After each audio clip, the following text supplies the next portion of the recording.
민주당 새 당대표로 김민석 대표가 선출됐습니다. 하지만 이번 전당대회 결과를 단순히 김민석의 승리로만 보면 놓치는 게 있습니다.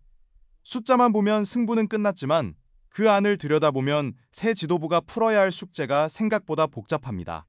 그리고 그 시험은 예상보다 훨씬 빨리 시작될 수도 있습니다. 과연 김민석 체제는 첫 고비를 어떻게 넘게 될까요? 영상 끝까지 봐주시고 구독, 좋아요, 댓글로 내용을 널리 알려주세요. 지금 바로 시작하겠습니다. 당대표 후보자별 선호투표에 따른 최종 투표 결과입니다. 기호 2번 정청래 후보 득표율 45.92%, 기호 3번 김민석 후보 득표율 54.08%. 이상으로 개표 결과를 마치고 당선인을 발표하겠습니다. 먼저 최고위원 당선인입니다. 호명 순서는 득표율 순서입니다. 더불어민주당 최고위원으로는 기호 1번 최민희 후보, 기호 7번 박선원 후보, 기호 4번 서미화 후보, 기호 6번 이성윤 후보, 기호 5번 한민수 후보. 더불어민주당 당대표는 기호 3번 김민석 후보가 당선되었음을 선포합니다.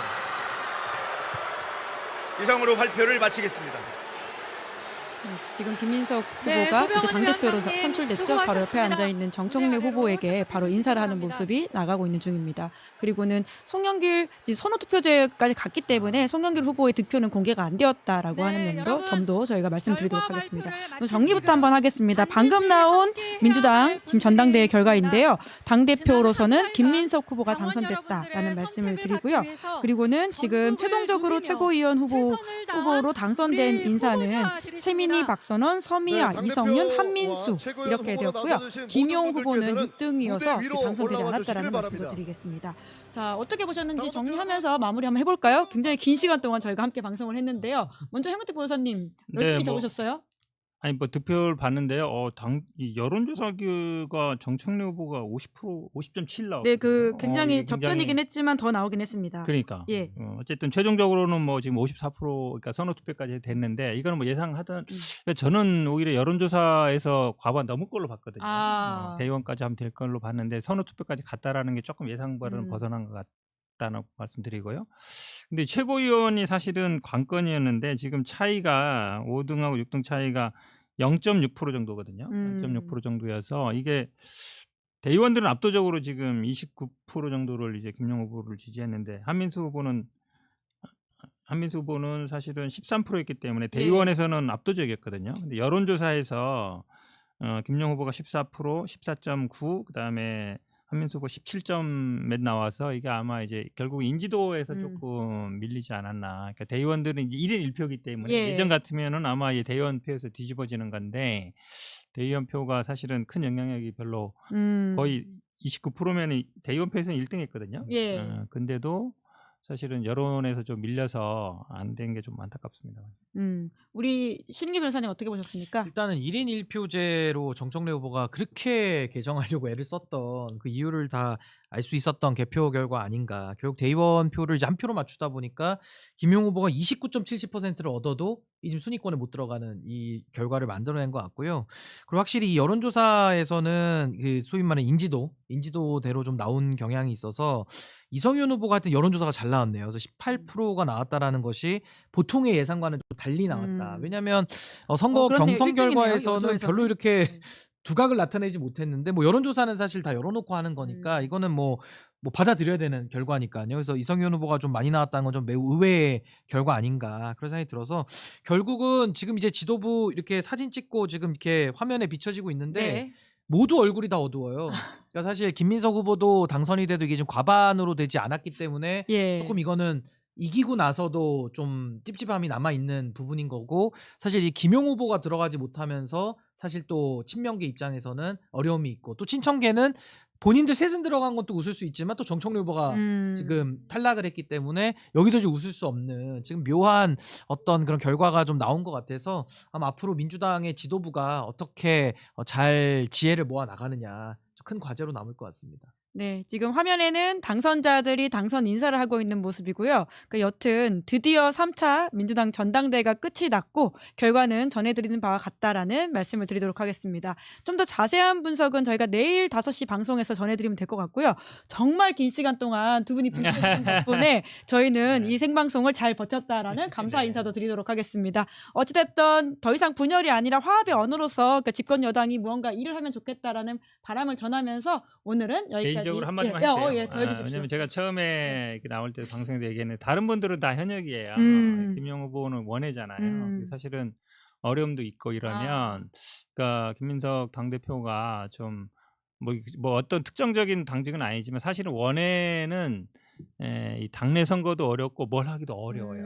근데 어쨌든 그래도 최고 지금 위원회 거의 이제 0.6% 차이면은 큰 차이가 아니거든요. 그러니까 김민석 대표도 뭐 마지막까지 응원해줬지만 어떤 식으로 좀 배려를 해줬으면 하는 그런 마음이 좀 있습니다. 네. 원외가요 뭘 해보려면 지금 지자체장 출신들도 사실은 도전했다가 다 컷오프 됐거든요. 그러니까 지자체장 출신도 최고위원 된 적이 거의 없어요. 옛날에 염태영 시장 말고는 없거든요. 그러니까 현역 아니면 그러니까 지도부의 입상 자체가 굉장히 힘들어요. 그런 부분이 아마 나타난 것 같아가지고 조금 아쉬움이 있는데 어떤 식으로든지 간에 그래도 당원들이나 원외나 아니면은 그러니까 현역이 아닌 분들도 당에 참여할 수 있는 그런 구조들을 좀 만들었으면 좋겠어요. 네, 중요한 말씀을 마지막에 해주셨고요. 신규 교수님도 그럼 마무리 말씀 해주시겠어요? 예, 뭐 저도 지금 민주당 경선 결과 우리가 한 40일 정도 이렇게 달려온 것 같은데 길게 지켜봐온 결과가 사실 뭐 마음에 쏙 드는 분은 저는 별로 없으실 것 같아요. 근데 또 그 안에서 또 정치가 또 작동하고 결국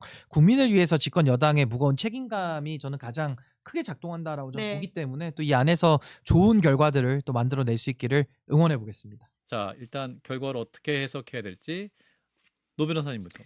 우선 당선되신 분들 다 축하드리고요. 저는 이거 약간 절묘하다고 생각합니다. 절묘하다. 예, 네. 왜냐하면은 지금 사실은 민주당이 조금 분열 양상이었었고 서로 간에 상대방이 막 이렇게 되면은 내가 너무 좀 슬픈데 이런 얘기를 하고 있는 참이었거든요. 예. 근데 어느 한쪽을 원사이드하게 이제 이겨주지는 않으면서 어쨌든 선호투표에서 50%를 넘겨주게 해서 예. 결국에는 이 결과에 승복하라라고 하는 메시지를 이제 하나가 준 것이고, 예. 그러니까 이 김민석 후보에 대해서는. 예. 그런데 또 최고위원을 보게 되면은 그 친청계로 분류되던 세 분이 또 쭉 나란히 이제 올라가면서 맞아요. 예. 결론적으로는 균형을 조금 맞춰준 그런 결과가 되었다. 그러니까 예. 어느 한쪽도 상대방을 무시하거나 인정하지 않고서는 갈 수 없다는 거를 이번에. 그럼에도 불구하고 어쨌든 대통령과 현 지도부, 현 집행부는 이 정권을 성공으로 이끌도록 열심히 노력해야 된다는 메시지가 명확하게 사실 이제 들어간 거다라고 보고요. 예. 또 이번 전당대회를 계기로 해서 저는 이게 앞으로는 정말 더 분열하지 말고 오히려 예방주사 맞았던 것처럼 서로 좀 다른 생각들을 조금 더 겸손하게 받아들이는 그런 계기를 삼아라. 저는 이게 오히려 이번에 주었던 메시지라고 생각합니다. 예. 곽우신 기자. 일단 김민석 후보가 선언투표가 도입되어 있기 때문에 당대표가 될 걸 가능성이 높았기 때문에 그렇죠. 당대표는 이변은 없었던 것 같고요. 예. 다만 이제 최고위원 후보 같은 경우에는 확실히 팀 정청래가 처음부터 3명을 딱 조직을 해가지고 예. 이대로 밀고 갔다라는 게 이전 예비 경선 때부터 주요하게 전략적으로 먹혔던 것 같습니다. 그러니까 예. 결과적으로는 처음에 후보 등록했을 때 팀 정청래가 3명밖에 없고 다른 쪽이 많으니까 정청래 후보 쪽이 불리한 거 아니라고 했지만 결과적으로 최고위원은 본경선 올라가고 최종 당선될 때까지 이 세 분이 쭉 유지가 된 거잖아요. 한 팀으로서. 그렇죠. 그렇게 나란히 2인 삼각을 그러니까 3명에서 같이 달렸기 때문에 예. 무사히 다 안착을 한 것으로 보이고요. 결과적으로 놓고 보면은 이거는 어떻게 보면은 김민석 후보 측의 어떤 전략적인 실패다. 그러니까 처음부터 만약에 목표가 명확하게 예. 조금 더 김민석 당대표에 가까운 최고위원을 많이 넣을 거라고 했다면은 예. 사퇴 시점이든 아하. 처음부터 이제 대진업이든 라인업이든 이런 것들을 예. 면밀하게 짰어야 되는데 예. 막판 단일화 요것만으로는 뒤집기 어려웠다. 그리고 여기에 정청래 후보가 미리 당대표 시절에 했던 1인 1표제 대의원 표도 똑같이 권리당원과 한 표만 적용되는 것도 꽤 먹혔던 것으로 보입니다. 예. 저 첨가해서 예. 전당대 일정에 한몫했을 것 같아요. 예. 만약에 호남이 좀 빨라 호남하고 서울하고 차이점이 좀 있었다. 예. 결과를 보는 예. 예. 그러면 좀 일찍 사퇴를 했을 것 같아요. 김영우 후보나 임미애 후보나 예. 그게 좀 같이 투표되고 사퇴했기 때문에 사퇴가 하긴 했지만 아무런 의미가 사실 없었거든요. 그냥 대의원 얼마 정도 반영이 됐을 뿐이에요. 대의원은 1인 1표제니까 의미도 없고 예. 그것 때문에 좀 전에 얘기했지만 결국 3명 친청계 의원 3명이 생존하게 된 결과로 된 거로 보입니다. 예, 사실 1차 투표 그러니까 이제 경선 1차 경선 보면 친청계 최고 후보 진짜 딱 3명밖에 네. 처음부터 시작이었고 사실 친석 혹은 친명계 최고 후보는 굉장히 많았다가 다시 또 이게 좁혀지고 하면서 최종 정리도 안 되는 분위기였기 때문에 그 부분이 좀 전략적으로 실패했다고 평가할 수 있을 것 같습니다. 뭐 어떤 게 정상적이고 어떤 예. 게 전략이냐라고 봤을 때는 예. 팀 정청래로 묶였던 거는 처음에 좀 어색하기는 했죠. 아, 그런가요? 그리고 예. 1인 1표부터 이 설계가 음. 사실은 정청래 당대표 시절에 설계가 다 된 거잖아요. 맞아요. 그런 네. 측면에서 전략적으로 좀 유리하게 음. 고려를 할 수 있었던 여유가 좀 있었던 것 아니냐. 그리고 김민석 후보 같은 경우에는 총리 사퇴 시점 같은 경우에도 좀 고민을 했었던 지점도 있었고요. 예. 그렇게 본다면 아까 노영 변호사님 말씀하셨던 것처럼 저는 오히려 선전했다라고도 좀 보여집니다. 아하. 균형을 좀 이루었다라고도 보여지고요. 예. 저는 당장- 지금 이게 여론조사가 사실은 되게 조금 그렇게 나왔잖아요. 예. 여론조사 결과가. 예. 아까 제가 070 얘기했잖아요. 네, 맞아요. 이거 되게 중요했을 것 같아요. 그러니까 아. 이렇게 디테일 하나씩 들어가다 보면 지금 예. 두 분 말씀하신 것처럼 예. 사실은 이게 다 정말로 요소마다 디테일 측면에서 되게 전략적으로 뭔가 한 거 아닌가 이런 생각이 조금 들어요. 솔직히. 그렇군요. 자, 일단은 최민희 후보가 수석 최고위원이 됐습니다. 이게 이제 향후 더불어민주당 또 최고위 분위기, 당 지도부 분위기를 어떻게 또 좌우할까 이 부분도 중요한 포인트일 것 같은데 어떻게 예측하시는지. 근데 저는 일단 최민희 최고위원들 포함해가지고 출마한 예. 팀 정청래 세 분이 김민석 대표랑 사사건건 나를 세울까라는 의문은 좀 들기는 하거든요. 예. 그러니까 일단 기본적으로 어차피 당대표가 지명직을 임명을 하잖아요. 그러니까 그렇죠. 최고위원 구성을 놓고 봤을 때 지도부에서 소위 말하는 팀 정청래가 뭐 과반이 돼가지고 뭘 뒤집는다거나 의사결정을 바꾸거나 그럴 수 있는 구조는 기본적으로 아니거든요. 아, 또 그래요? 그런 상황에서 전당대회가 끝났고 전당대회 막판에 김민석 후보랑 정청래 후보 두 사람의 SNS 메시지를 보게 되면은 예. 톤앤 매너가 좀 정돈되어 있었거든요. 그러니까 예. 김민석 후보 같은 경우에도 굉장히 좀 대승적 차원에서 통합이나 이런 것들 많이 이야기를 했고 정청래 후보도 본인에게 표를 준 분들한테 감사해 하면서도 이것도 다 밭을 탓하지 않는다라고 하면서 예. 잘 정리가 됐잖아요. 정책 후보가. 그러니까 예. 그러니까 양진영 모두 이큰 진영 안에서 소진영으로 나눠 싸웠던 건데 당장 내년 초에 그 서울시장 선거에서 가능성이 굉장히 높고 그 서울시장 선거를 분기점을 해가지고 다음 선거까지 분위기가 이어질 건데 예. 이재명 정부가 성공하지 않으면은 같이 멸망할 수밖에 없다는 건 다 알고 있을 거라고 봅니다. 그래서 그렇게까지 막 싸울까 싶긴 하거든요. 근데 다만 이후에 뭔가 구체적인 어떤 정책적인 의제가 있었을 때 이견은 좀 있을 수 있겠죠. 근데 이견을 건전한 토론으로 승화시켜가지고 당이 좀 풍성하게 갈 것인지 아니면은 매 아침마다 봉숭아당 돼가지고 서로 싸우면서 기자들이 다 받아 적게 만들 건지 그거는 이제 각자의 갈린 거겠죠. 예, 예측해 주세요. 제가 먼저 제가 먼저 먼저 해서, 예. 6대 3이 되는 거예요. 지명직 2명까지 포함해 원내대표 예. 합치면. 예. 그래서 뭐 크게 뭐 차이는 없을 거라고 보는데 예. 예를 들어서 지금까지 저는 팀 정청래, 팀 김민석 해야 되나요? 예. 팀 송정길 무슨 정책의 차이인지 아직까지 모르겠어요. 아. 제가 정치 방송에 나와서 얘기를 예, 시사 예, 방송 얘기를 예, 하지만 뭔 차이가 있어? 똑같은 사람들 같은데 자꾸 자기들끼리 싸우고 있는 걸 봤을 때 예. 뭐가 확실히 차이. 한동훈, 장동혁은 제가 봤을 때 확실히 차이가 있거든요. 예, 그렇죠. 어떤 지침이 돌아올 수 없는 강이 있고. 여기는 뭐 크게 차이가 없고 다 이재명 대표 위한다고 예. 그거는 또 하고 있는 거기 때문에 예. 이제 전당대회 과정에서는 비록 이렇게 심하게 했지만 결국은 3명의 이제 비주류로 이제 될 건데 그 최고위원들이 목소리를 크게 내지를 못할 것 같아요. 아하. 낸다고 한들 예. 이분들의 목적이 지금 뭐 대통령하거나 큰 정치를 하는 게 목적이 아니에요. 예. 다음 공천이 뭐 목적이라면 2028년. 예, 다음 공천 목적이랑 오히려 여기 잘 흡수돼 가지고 있다가 뭐 제가 제 예상관 그렇습니다. 자기 정치를 하기보다는 슥 껴가지고 이렇게 또 하지 않을까 그렇게 예상합니다. 껴가지고 뭐 자기 사람 아닙니까? 쓱 껴갖고 쓱 친석이 될 거다. 왜냐면 정책의 뭐 차이가 뭐가 있습니까? 쓱 끼면 친석. 예, 쓱 친석.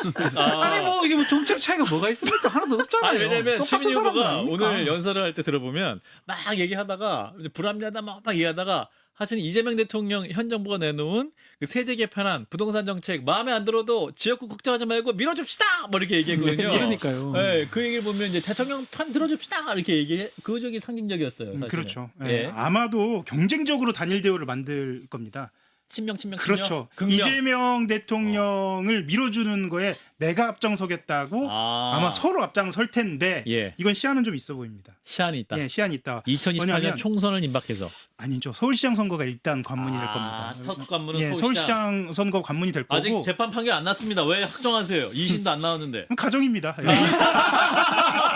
오세훈 시장 측에 지금 굉장히 불쾌하고 있어요. 아, 예. 아직 와시관은 쌓이지 않았으니까요. 예, 그러니까요. 이 와시관은. 관문을 예. 아직 쌓지는 않았으니까 예. 가정이고요. 예. 다만 서울시장 선거가 성립이 되고 그 대우에 어떤 후보들이 나서고 그렇죠. 결과가 어떻게 되느냐에 따라서는 아까 말씀하셨던 것처럼 거구신 기자가 말씀하셨던 것처럼 공멸이냐 아니냐가 아니고요. 예. 각자도생이냐 아니냐로 갈 것 같아요. 자, 요거 좋은 포인트네. 예. 각자도생이죠, 사실은. 예, 각자도생으로 갈 것 같아요. 왜냐하면은 일단 김민석 당대표가 예. 본인의 당대표직을 걸었기 때문에 아. 지금 상황은 변수가 굉장히 큰 것으로 내년 봄에 당대표직을 남아있는 것으로 걷다는 것은 차기 혹시 서울시장 보궐선거가 생기게 되면 그렇죠. 거기 승리를 못하게 되면 나는 당대표직을 걸겠다. 그럼 이렇게 바로 얘기했다? 비대위 체제로 가거든요. 아하. 그것까지 뭐 노리고 있을지는 저는 잘 모르겠습니다. 거기까지는 모르겠는데 예. 어쨌거나 그 변수까지는 봐야 어느 정도 단일 대우를 만드느냐 또는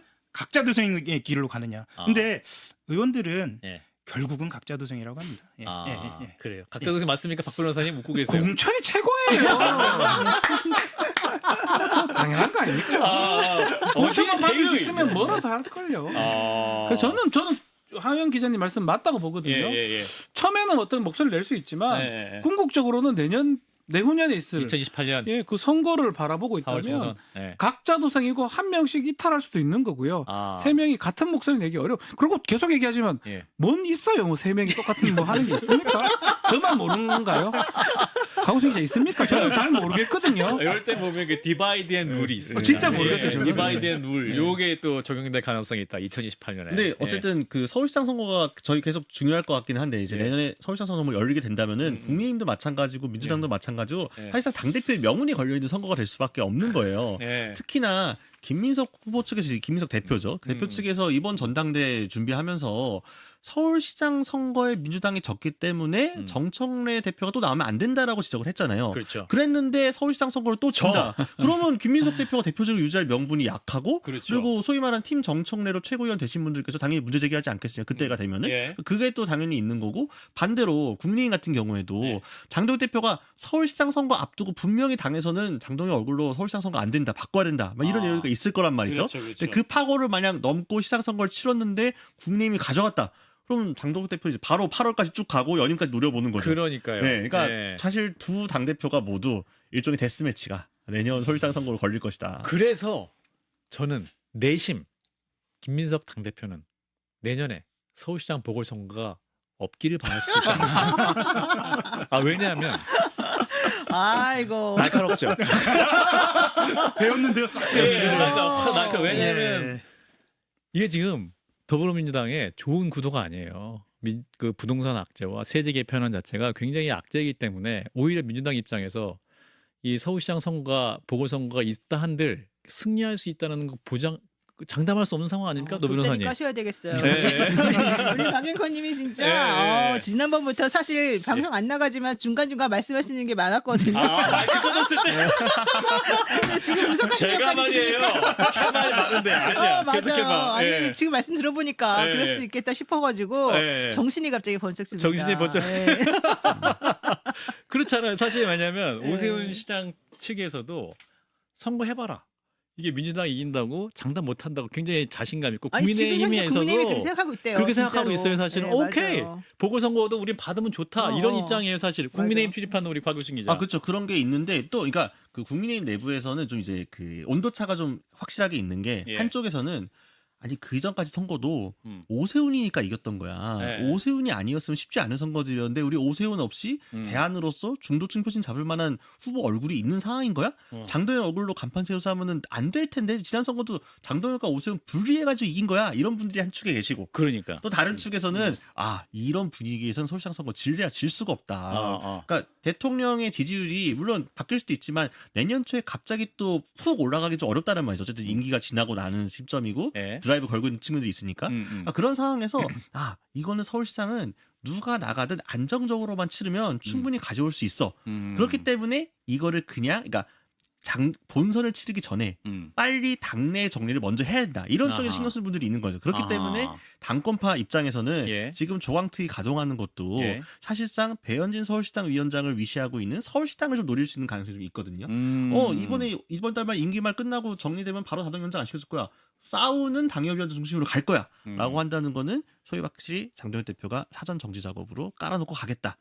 이런 생각이 좀 깔려 있는 게 아닐까 싶어요. 안철수 의원이 제일 기뻐할 것 같아요. 아, 그래요? 네, 지금 현재 구도상 네. 서울시장 선거에서 민주당이 이길지 질지 모르고 대통령이 지금 부동산 정책이랑 세제 개편 낸 것 때문에 좀 불만인 사람들이 많거든요. 그렇죠. 서울에. 예. 그런데 지금 현재의 전당대회 구도가 이제 이렇게 생겼고 내년에 물론 아까 가정으로 오세훈 시장이 이제 대법원에서 확정 판결 난다는 걸 가정을 하고 있습니다만은 예. 그렇게 되면은 안철수 의원 같은 경우는 내가 여기서 어떤 식으로든지 살아남을 수 있는 기회가 생기는 거거든요. 서울시장으로? 선거가 네, 서울시장 선거 그 보궐이 나와줘야 돼요. 그렇지 않으면은 본인 입장에서는 사실 그분이 뭐 이렇게 당을 장악하고 있는 것도 아니고 자기 세력이 많은 것도 아니고 그래서 이번에 장동혁 대표하고 손잡은 것도 사실은 이제 그런 맥락에서 마지막 자기의 동아줄이라고 생각하는 것 같거든요.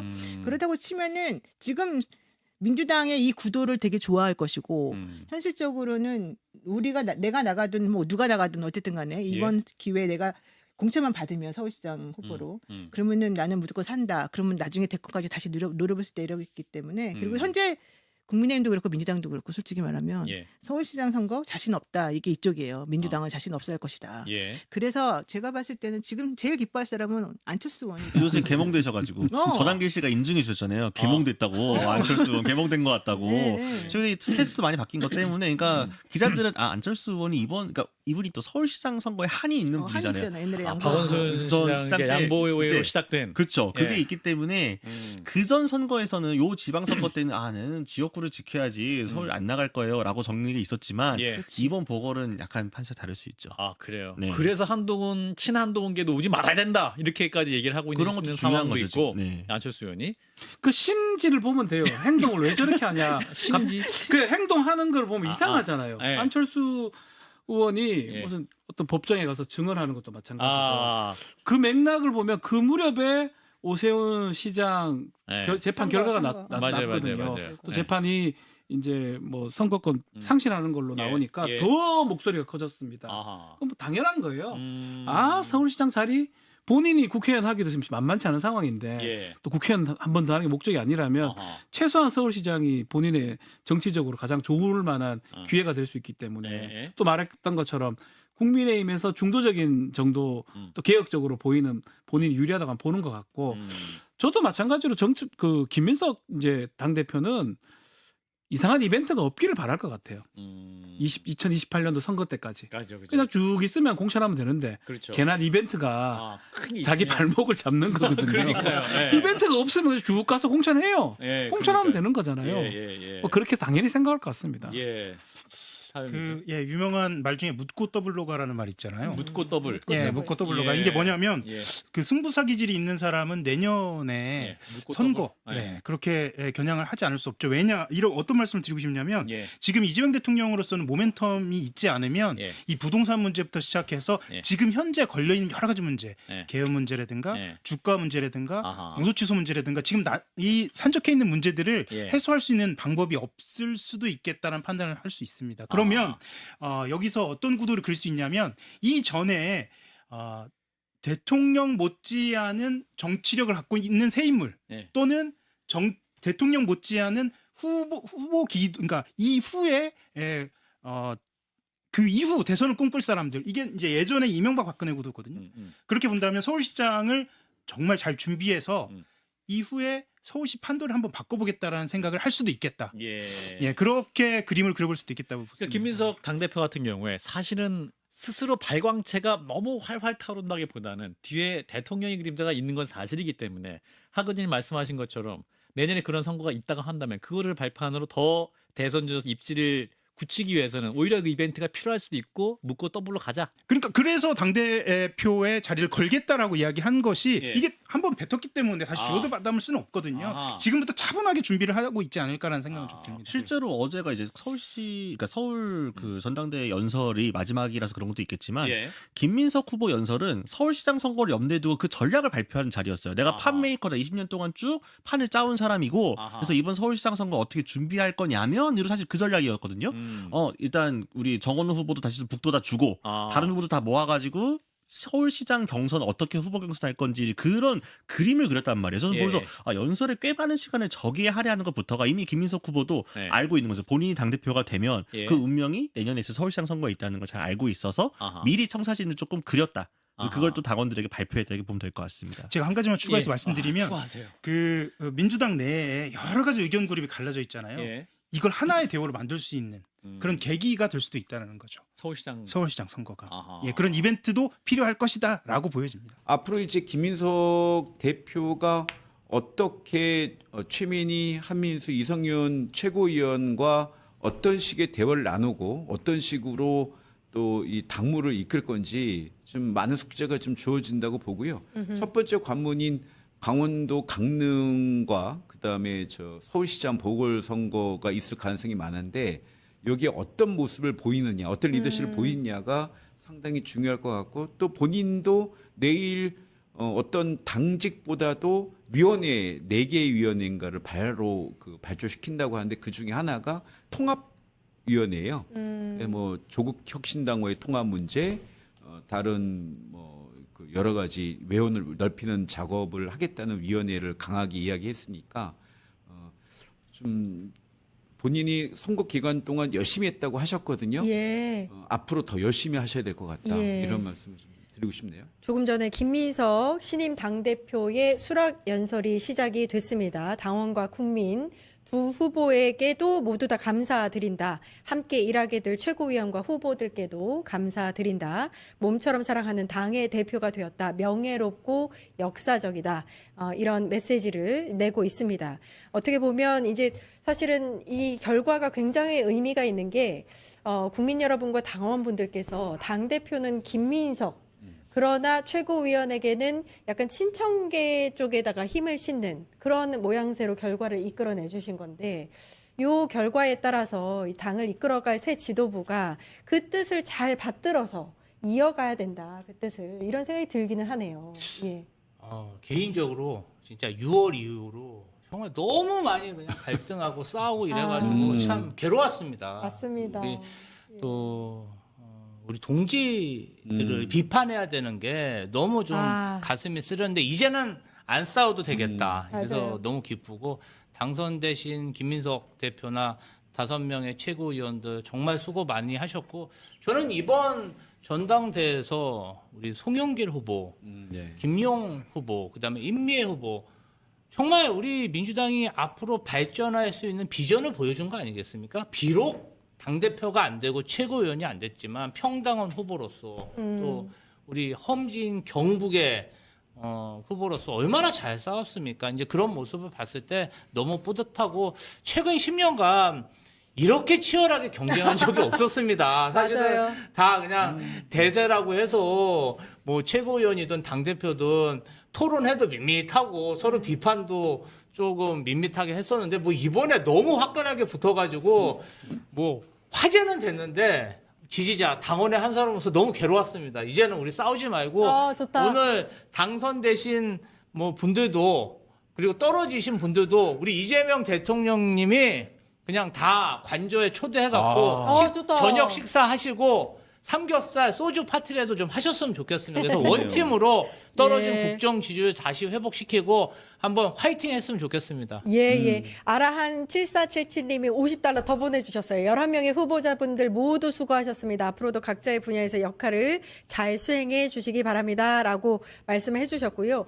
청와대의 반응이 어떻게 나올지가 이제 좀 궁금해지는데 사실 당청간의 관계가 약간 삐그덕거리는 사이에서 새 지도부가 이제 출범을 하게 되는 건데 청와대 입장에서는 이번 지도부의 이 라인업이 어느 정도 만족스럽지 않을까라는 생각도 들고요. 아니면 일부에 있어서는 약간 우려도 생각하실 것 같은데 어떻게 보세요?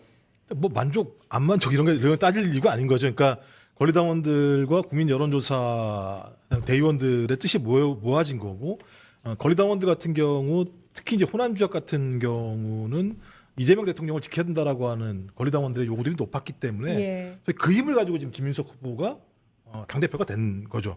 그렇다고 얘기한다면 이재명 정부 승리를 위해서 노력을 해야 되겠습니다만 서울 경기 또 여론조사를 보게 되면 또 어떤 이 수도권 지역과 호남 지역이 약간 디커플링되는 현상이 보이는데 왜 이런 현상이 발생할까라고 하는 부분들과 관련해서 이재명 대통령과 청와대는 또 심도 깊게 그런 이유가 무엇인지에 대해서 돌아볼 필요가 있을 거라는 생각이 들고 앞으로 정책을 추진하는 과정에서 좀 약간 좀 엇박자는 있을 거라는 생각이 들기는 합니다. 계속 말씀드렸습니다만 보안수사권 문제부터 시작을 해서 부동산 소위 이 세제 개편화 문제 이런 여러 가지 문제들이 민주당의 지지층들과 중도층 간의 차이가 상당히 완연하게 나는 측면들이 분명히 있거든요. 그러면 그 정책을 추진할 때 당과 청이 어떤 결정을 내리고 난 다음에 만약에 그 방향이 중도층이 선호하는 방향으로 갔을 때 김민석 신임 당대표가 민주당 지지층들을 얼마나 잘 설득할 수 있을 것인가.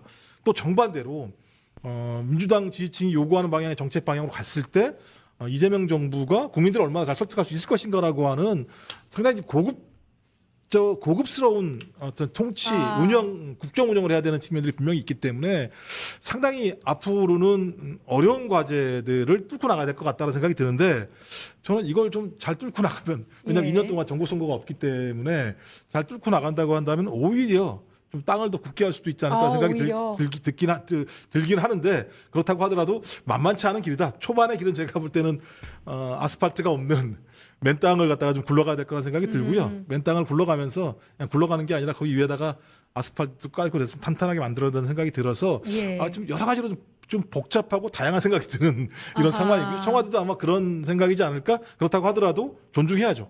존중해야 이런 됩니다. 결과들을 존중하고 그 존중하는 바탕 위에서 당정청이 새로운 방식으로 어떻게 화합하고 단결하고 조율하고 토론할 것인가 이런 부분들에 대한 좋은 방향을 만들어내야 될 거라고 생각합니다. 예. 굉장히 지금 복잡한 상황이 된 거죠. 사실은 이번에 김민석 후보는 어찌됐건 간에 대통령의 픽이었잖아요. 대통령을 뭐 지지하겠다 강하게 그렇게 해서 전당대회에 뛰어들었는데 이렇게 보면은 사실은 3명의 친청계 최고위원이 됐고 또 정청래 대표가 만만치 않은 득표력을 보여줬어요. 그러면 당내에 어쨌든 간에 당의 정체성을 생각하는 오래된 당원들이나 내지는 여러 가지 개혁 과제에 대해서 민주당스러움을 주장하는 세력이 분명히 있는 것이 확인됐잖아요.